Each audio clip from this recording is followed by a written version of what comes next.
एक लॉटरी अधिकारी अपने घर पर ही लॉटरी मशीन बना लेता है।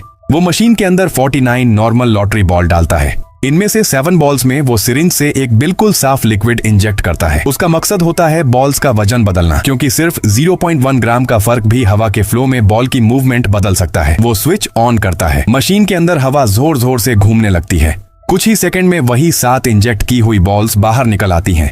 अधिकारी अपने हाथ में पकड़े टिकट को देखता है, हर एक नंबर मैच करता है। टेस्ट पूरी तरह कामयाब हो जाता है।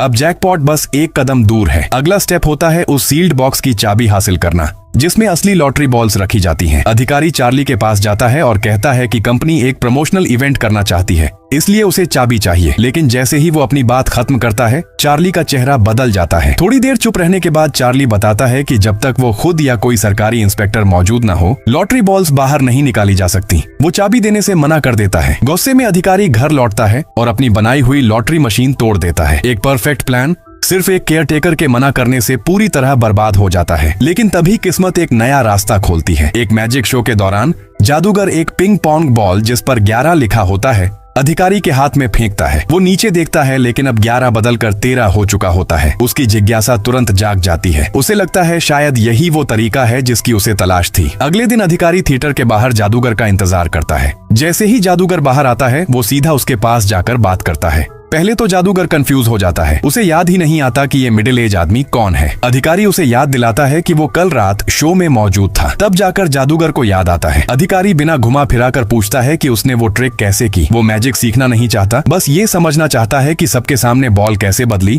और किसी को पता तक नहीं चला। जादूगर मुस्कुराता है और कहता है कि अगर ऑडियंस सब समझ जाए तो वो शो करके कमाएगा कैसे। अधिकारी जिद करता है कि उसे बस प्रिंसिपल समझना है। तब जादूगर बताता है कि वो ट्रिक उसने अकेले नहीं की थी, उसके पीछे पूरी टीम थी। अधिकारी पूछता है कितने लोग? जादूगर कहता है उस ट्रिक में स्केल के हिसाब से 3 लोग लगे थे। फिर अधिकारी एक अजीब सवाल पूछता है, अगर बहुत बड़ी भीड़ के सामने बहुत बड़ी जालसाजी करनी हो तो कितने लोग चाहिए होंगे? जादूगर जवाब देता है, जितनी बड़ी जालसाजी उतने ज्यादा लोग। फिर अधिकारी पूछता है कि क्या सबको पूरी प्लानिंग पता होती है या हर किसी को सिर्फ अपना काम? अब जादूगर समझ जाता है कि सवाल बहुत गहराई तक जा रहे हैं। वो याद दिलाता है कि बात सिर्फ कुछ मिनट की होनी थी। तभी अधिकारी अपना वॉलेट निकालता है और पैसे ऑफर करता है। पैसे लेने के बाद जादूगर कहता है कि इस उम्र में वो जादूगर तो नहीं बन सकता, लेकिन फिर भी वो उसे कल रात की ट्रिक के सारे राज दिखाने लगता है और साथ ही ये भी समझाता है कि असली दुनिया की सबसे बड़ी जालसाजियां असल में कैसे की जाती हैं।